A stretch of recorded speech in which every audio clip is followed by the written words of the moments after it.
이틀 전이었습니다. 서울 영등포역 무궁화호 탈선 사고 여파로 어제 오전 정말 서울 지하철 1호선 일부 구간 승객들이 몰리면서 대혼잡을 빚었습니다. 네, 승객들의 112 신고가 빗발쳤습니다. 사람이 너무 많아서 사고가 날 것 같다, 숨을 못 쉬겠다 이런 내용이었는데 일상 속 밀집도 개선을 위해서 어떤 대책이 필요한지 김동준 화재공학연구소 소장과 짚어보겠습니다. 어서 오세요. 어서 오십시오. 고맙습니다. 네, 조금 전에 인터뷰 내용을 저희가 전해드렸습니다. 뭐 여러 가지 대책도 필요하다, 계절별 대책도 필요하고 단계별 대책도 필요하다는 말씀해 주셨는데 하나하나 짚어보겠습니다. 어제 일부 역에서 신고가 빗발쳤어요. 생명의 위협을 느낀다, 숨 막힌다. 네네. 급박한 상황이었습니다. 화면 보고 사진 보시고 저 밀집도가 어느 정도 돼 보였습니까?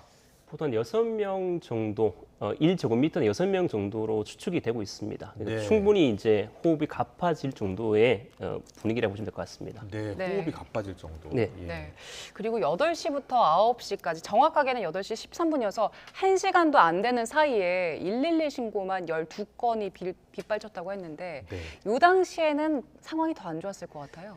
당연할 거로 보여지는 예, 이유가 뭐 지하철 노선 자체가 50% 이하로 감축 운행이 되었고 네. 또 출근 시간이다 보니까 또 반드시 또 출근해야 된다 이런 심정이 크기 때문에 무조건 탔을 거라고 보여지거든요. 네. 그래서 그런 부분이 또 악영향을 미치지 않았나 싶은 생각이 듭니다. 네, 지금 화면 보면요. 승강장 입구 사진이고요. 네네. 객차 안도 혼잡하고 밖도 혼잡하고 또 계단도 역사 안에 계단도 혼잡하고 곳곳에 위험이 도사리고 있는 거죠.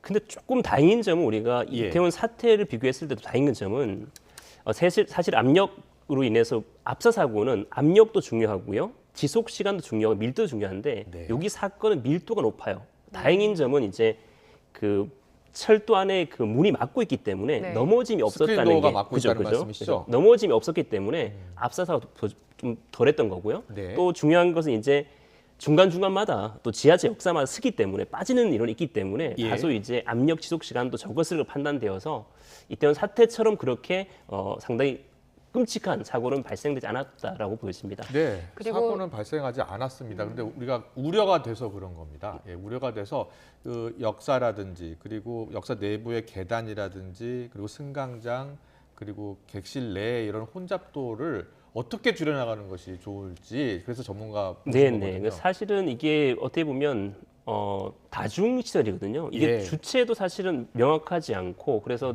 일반적인 건축물 같은 경우는 소프트웨어, 하드웨어를 구분해서 사용하고 있는데 하드웨어라는 것은 이제 구조물 자체의 문제점을 개선하는 거고 소프트웨어라는 것은 개인의 의식을 높이는 건데 두 가지가 동시에 이루어져야 될 것 같습니다. 시민 예. 의식도 높아져야 될 것 같고 또 지하철 역사 안에 많이 탔다라면 어떤 시스템을 통해서 막아주는 거. 그러니까 이 중에 예를 들어서 한 칸에 예를 들어서 뭐 100명이 탔다라면 거기 예. 타지 못하도 삐삐 소리 날 수 있는 그런 것도 마련하는 것도 하나의 방법 같습니다. 그렇군요.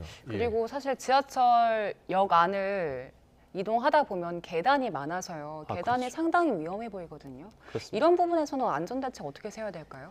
사실은 뭐 아직 계단에서 사고는 좀 다 덜해서 문제는 좀 없었습니다만 특히 이제 가장 큰 문제는 제약자입니다. 그래서 베어 프리 개혁에서 약자들을 보호할 수 있는 대책을 마련해야 되는데 그게 아무래도 우리가 좀 많이 불편하고 많이 힘든 상태에 있기 때문에 이 제약자에 대한 아마 그런 부분을 많이 노력해야 될 것 같습니다. 특히 네. 제약자가 문제가 될 것 같습니다. 네.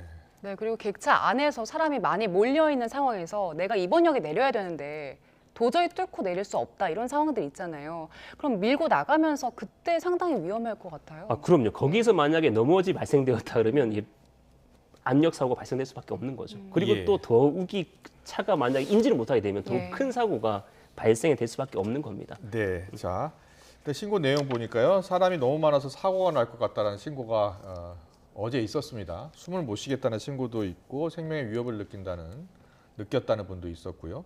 실제로 이 5명 정도, 6명 정도 돼 보인다고 하셨잖아요. 그때 네네. 어떤 느낌을 갖게 되는 거예요? 숨쉬기 어렵다. 또 예. 숨쉬기 어렵고 일단은 당황스럽겠죠. 내가 혹시 우리가 이태원 사건을 경험해봤기 때문에 예. 내가 혹시 그러한 사건이 다시 내한테 오지 않을까 이런 두려움, 불안함도 존재했을 것 같고요. 예. 여러 가지 중첩적으로 많은 힘듦이 존재했을 거라 보여집니다. 네. 네. 이번에 그 상황을 보니까 경찰이나 영무원들이 상황을 좀 통제를 하더라고요. 그래서 승객들을 더 태우지 않으려고 했었는데 그 대응은 적절했던 겁니까? 뭐 일단은 어떻게 되든 사고가 막았으니까 적절하다 예. 보여지는 거고요. 예. 다행히 제가 조금 아쉬웠던 점은 뭐 사고 이전에 저도 이제 기차를 타지만 네. 뭐 망치가 어디 있고 또 예를 들어서 우리가 어떻게 대피해야 되겠고 우리가 비행기를 타면 어떻게 방송을 하잖아요. 예. 그러니까 철도도 마찬가지로 그런 피난 매뉴얼 또 정확한 매뉴얼을 방송을 통해서 일반 시민에게 알릴 필요도 있고 또 우리가 보면 그 책임자도 명확하게 매뉴얼을 시킬 필요가 있을 것 같습니다. 그래서 어떤 사고가 발생되었을 때 책임자 누가 될 것이고 그러니까 문서화로 시키는 거죠. 문서화로. 그래서 네. 적절하게 이 문서화를 통해서 해결할 수 있는 방안을 마련하는 것이 적절할 것 같습니다. 네. 일단 앞서 잠깐 언급해 준 내용 중에 그 지하철 객차별로 네네. 인원 제한을 좀 두고 그렇습니다. 그래서 신호음을 울렸으면 좋겠다는 네네, 말씀이시잖아요. 맞습니다. 그게 네네. 해외 사례에 있습니까? 해외 사례는 아직은 없는 것 같은데요. 뭐 제가 뭐 연구를 해보니까 그런 유사한 건 있습니다. 그래서 일반적으로 특히 우리나라는 뭐 일본도 마찬가지겠지만 출근 시간 엄청 혼잡하거든요. 그렇죠, 근데 예. 이제 또 그것이 아니면 또 출근할 수 없기 때문에 이 교통 대책과 또 연관에 있기 때문에 이게 뭐 합당하지 않느냐는 건 다른 얘기지만 안전 놓고 봤을 때는 충분히 그것이 논의돼야 된다고 저는 생각이 됩니다. 네. 네. 그때 상황을 보니까 경찰이나 뭐 영무원들이 통제는 했는데 출근 시간이어서 급한 시민들은 비집고 타더라고요.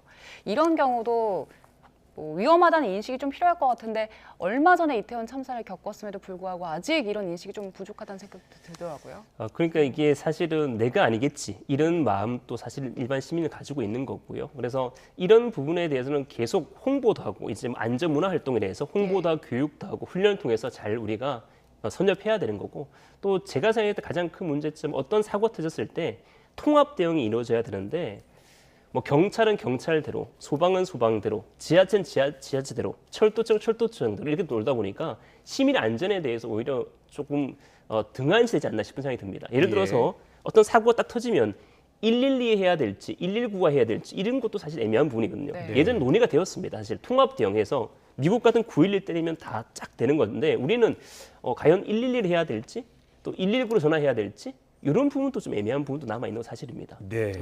알겠습니다. 그리고 이 일상 속 우리가 밀집도가 높은 곳 지하철역뿐만이 아니고요.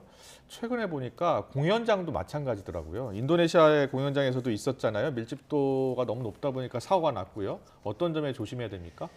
공연장 같은 경우는 그 문화체육관광부가 중앙기관입니다. 중앙기관을 토대로 해서 우리가 그 재난이 일어날 기 대비해서 예방 대비 대응 복구라는 매뉴얼이 있습니다. 근데 예방 단계에서는 이제 수용인원 산정이라든지 배역 풀이 계획이라든지 이런 게 이루어져야 될 것 같고요. 대비라는 것은 이제 훈련을 통해서 우리가 사고를 미리 방지해야 될 것 같고요. 네. 대응 단계에서 이제 소방이라든지 이런데 어떤 사고가 터졌을 때, 이벤트 터졌을 때 긴급히 빨리 구조할 수 있는 대응 태세를 마련해야 될 것 같고요. 네. 복구는 장기간을 걸쳐가지고 이런 게 잘 이루어질 수 있도록 잘 마련해야 될 것 같습니다. 네, 결국에 중장기적으로 대책을 마련해 나가야 할 텐데 가장 먼저 시급하게 세워야 될 대책 어떤 게 있을까요? 제가 볼 때 통합 솔루션 개발입니다. 우리가 사실은 지자체에 바라보는 안전하고요, 보건복지부에 바라보는 안전하고요, 소방에 바라보는 안전하고 경찰에 바라보는 안전은 다릅니다. 예. 사실 우리 시민이 생각했을 때 그게 중요하지 않거든요. 네. 왜냐하면 경찰에 바라보는 안전이 중요하고 경찰 예를 들어서 어떤 회의를 하게 되면 경찰 안전회의를 따로 하고 네. 보건복지부 따로 하고 뭐 소방은 따로 하고 이게 중요하지 않고 어떤 사고가 터졌을 때 빨리 대응하는 게 중요하지만 그게 아니잖아요. 그래서 그렇군요. 통합 대응 시스템을 빨리 통합 솔루션 빨리 마련하는 게 중요할 것 같습니다. 알겠습니다. 네. 잠깐 하나만 더 여쭤볼게요. 앞서 이제 계절별 대책도 필요하다는 말씀 네, 하셨잖아요. 맞습니다. 네. 어떤 대책이 필요하다는 겁니까? 계절별 같은 경우는 아무래도 비 오는 날이라든지 미끄럼이 있을 거고 또 겨울철 같은 경우는 마찬가지일 것 같고요. 또 예를 들어서 뭐 계절별로 옷 같은 거 다를 거잖아요. 예. 옷이 만약에 가벼우면 안끼임이 발생되겠지만 또 끼임이 발생될 수 있는 가을철이라든지 또 네. 겨울철도 있기 때문에 계절별로 당연히 안전 대책이 마련돼야 될 거로 보여집니다. 알겠습니다. 한마디로 통합 대응 체계 구축이 시급하다는 말씀을 정리해 주셨습니다. 김동준 화재공학연구소 소장님과 함께했습니다. 잘 들었습니다. 네, 감사합니다.